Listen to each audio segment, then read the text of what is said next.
Hello friends, मैं हूं रवि। और क्या समय सिर्फ एक इल्यूजन है, या इसे हमने अपनी कन्वीनियंस के लिए बनाया है, या फिर इसका कोई एक डीपर मीनिंग है? टाइम ऑन अर्थ, या हमारे लिए टाइम क्या है? क्या अर्थ पर टाइम और पूरे यूनिवर्स में टाइम अलग अलग होता है? क्या टाइम सिर्फ है घड़ी की आगे बढ़ती सुइयां जिनसे हम सेकंड्स, मिनट और घंटे बीतते हुए महसूस करते हैं? कभी आप किसी इंटेंस या मनपसंद काम में लग गए और आपने कुछ देर घड़ी नहीं देखी, तो आपको एकदम से रियलाइज होगा कि अच्छा 3 बज गए, मुझे लगा 12 ही बजे होंगे। या फिर कभी आप ज़बरदस्त बोर हो रहे हो तो ऐसा लगता है कि टाइम फ्रीज हो गया क्या? पुराने समय में अभी जैसी मैकेनिकल या इलेक्ट्रॉनिक घड़ियां नहीं थी, पर तो भी लोग सही सही समय का हिसाब लगा लेते थे, सन क्लॉक या सैंड क्लॉक जैसे मेथड्स को यूज़ करके।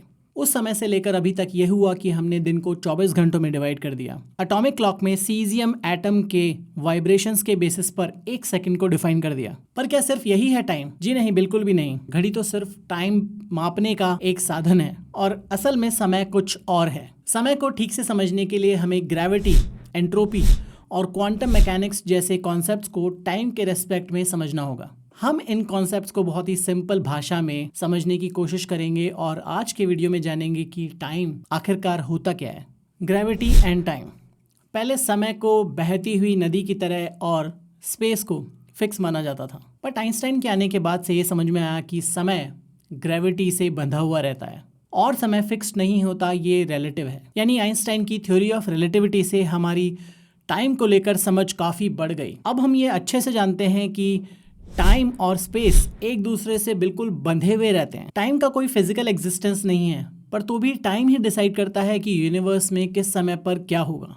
इसका सीधा सा मतलब है कि कोई यूनिवर्सल टाइम जैसी कोई चीज़ नहीं होती। मान लीजिए कि आप एक भारी ग्रेविटी वाले ऑब्जेक्ट यानी एक ब्लैक होल के पास हैं, तो अर्थ पर मौजूद एक फिक्स्ड ऑब्जर्वर आपको टाइम में स्लो मोशन में बहुत ही धीमी गति से या एक तरह से टाइम में फ्रीज होता हुआ दिखेगा। दूसरी तरफ आप उस फिक्स्ड ऑब्जर्वर को बहुत ही फास्ट मोशन में रिलेटिवली मूव करता हुआ देखेंगे। बट एब्सोल्यूट सेंस में ना ही आप स्लो मोशन में मूव कर रहे हैं और ना ही अर्थ पर मौजूद वो फिक्स्ड ऑब्जर्वर फास्ट मोशन में मूव कर रहा है। आप दोनों अपने अपने समय में वैसे ही बिहेव कर रहे हैं जैसे नॉर्मली किया जाता है। तो क्या ये सिर्फ एक ऑब्जर्वेशन है या इसका कोई रियल इफेक्ट भी है? ऑफकोर्स ये इफेक्ट रियल है, जिसे मैंने अपने एक वीडियो में इंटरस्टेलर के एक सीन के रेफरेंस में समझाया था। और टाइम के इसी रिलेटिव मोशन की वजह से इंटरस्टेलर में जो मिलर्स प्लैनेट दिखाया गया था, जो ब्लैक होल गारगेंचुआ के पास था, वहां बिताया हुआ 1 घंटा अर्थ पर रिलेटिवली 7 साल के बराबर होगा। यानी ब्लैक होल के पास हाई ग्रेविटी के पास रहने के नेगेटिव इफेक्ट्स को हटा दें,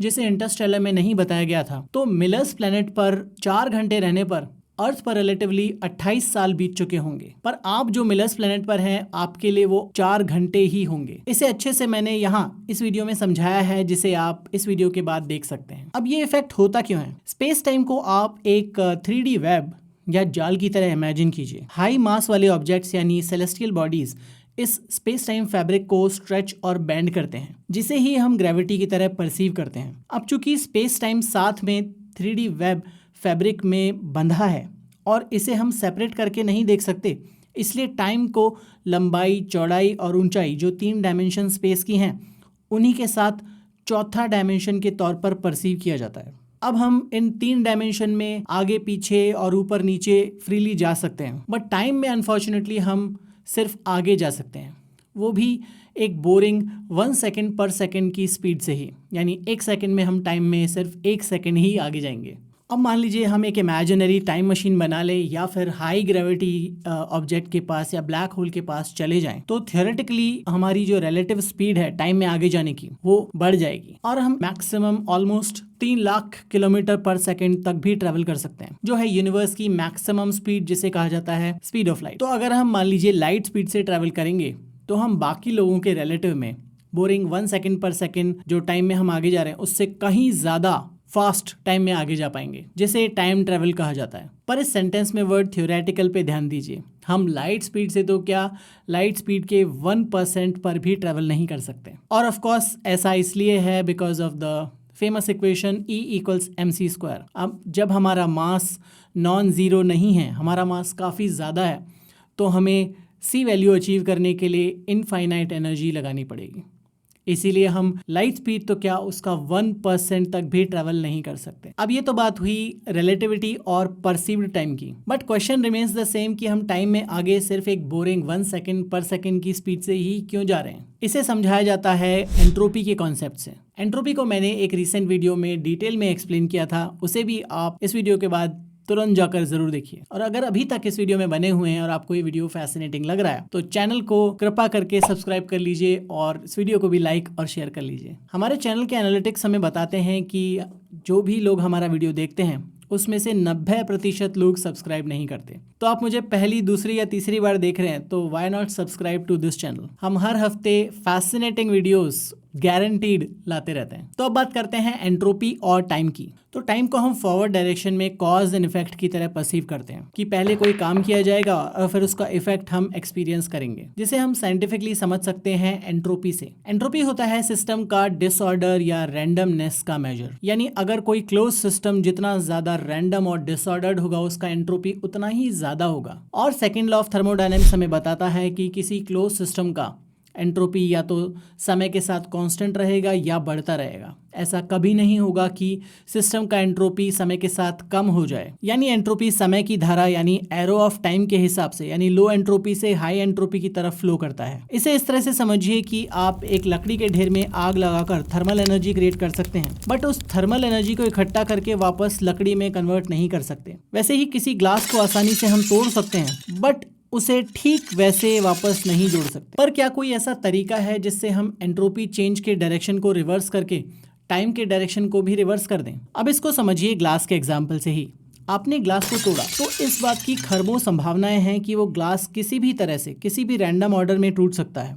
उस ग्लास के खरबों पीसेस हो सकते हैं और वो किसी भी डायरेक्शन में रैंडमली फैल सकते हैं। ठीक ऐसा ही नेचुरल प्रोसेसेस के साथ होता है। सारे नेचुरल प्रोसेसेस जो भी इस ब्रह्मांड में होते हैं वो कॉन्सेंट्रेटेड एनर्जी से डिस्पर्स्ड एनर्जी की तरफ मूव करते हैं। सन जो पूरे अर्थ को एनर्जी देता है कॉन्सेंट्रेटेड फोटॉन्स की फॉर्म में, वो फोटॉन डिस्पर्स होकर पूरे अर्थ की एनर्जी का सोर्स बनते हैं और उनमें से काफी ज्यादा अमाउंट वापस स्पेस में डिस्पर्स हो जाता है। तो अब उसी डेफिनेशन के हिसाब से जो फोटॉन एनर्जी, जो सन एनर्जी हमने ली, उसे वापस फोटॉन में कन्वर्ट कभी भी नहीं किया जा सकता। कोई भी फिजिकल प्रोसेस ऐसे नहीं हो सकता। ये थर्मोडायनेमिक्स और फिजिक्स के नियम के परे है। इसीलिए यूनिवर्स की स्टेबिलिटी के लिए ये एंट्रोपी फ्लो ऐसे ही होगा, रिवर्स डायरेक्शन में हो ही नहीं सकता। और अभी तक आप समझ ही गए होंगे कि रिवर्स डायरेक्शन में एंट्रोपी फ्लो होने के लिए इनॉर्मस अमाउंट ऑफ एनर्जी चाहिए और वो इनॉर्मस अमाउंट ऑफ एनर्जी किसी भी प्रोसेस में अवेलेबल नहीं होती है। ये सब आप होपफुली समझ गए होंगे। अगर थोड़ा सा भी डाउट है तो एंट्रोपी पर हमारा वीडियो इस वीडियो के बाद जरूर देखिए। Time in quantum world. Universe में टाइम भले ही रिलेटिव हो बट टाइम का फ्लो हमेशा फॉरवर्ड डायरेक्शन में ही होता है। बट एक रेल्म, एक दुनिया ऐसी भी है जहां पर ये सारे नियम काम नहीं करते। यहाँ पर प्रोसेस रिवर्सेबल भी हो सकता है, यानी टाइम का डायरेक्शन चेंज भी हो सकता है और ऑब्जर्वर के हिसाब से प्रोसेस का आउटकम भी चेंज हो सकता है। ये सब होता है क्वांटम दुनिया में। क्वांटम मैकेनिक्स पर भी मैंने एक डिटेल्ड वीडियो बनाया था जिसे आप इस वीडियो के बाद डेफिनेटली चेकआउट कीजिए। क्वांटम रेल्म होती है सबएटॉमिक पार्टिकल के लेवल पर, जो यूनिवर्स की सबसे बड़ी मिस्ट्रीज में से एक है। और यहाँ टाइम का जो डायरेक्शन है वो आगे और पीछे जा सकता है। यानी ये क्वांटम पार्टिकल अपने एग्जिस्टेंस में आते हैं और आउट ऑफ एग्जिस्टेंस भी तुरंत चले जाते हैं। एक क्वांटम पार्टिकल एक समय पर इनफाइनाइट नंबर ऑफ पोजीशंस में एक साथ रह सकता है, जिसे सुपर पोजिशनिंग कहते हैं। और ये पार्टिकल्स एक दूसरे से एक इनविजिबल बॉन्ड या पेयरिंग बनाकर भी रहते हैं, जिसे कहा जाता है क्वांटम एंटेंगलमेंट। यही नहीं, ये पार्टिकल्स एक फिजिकल बैरियर को भी आसानी से पार कर सकते हैं, जिसे कहा जाता है क्वांटम टनलिंग।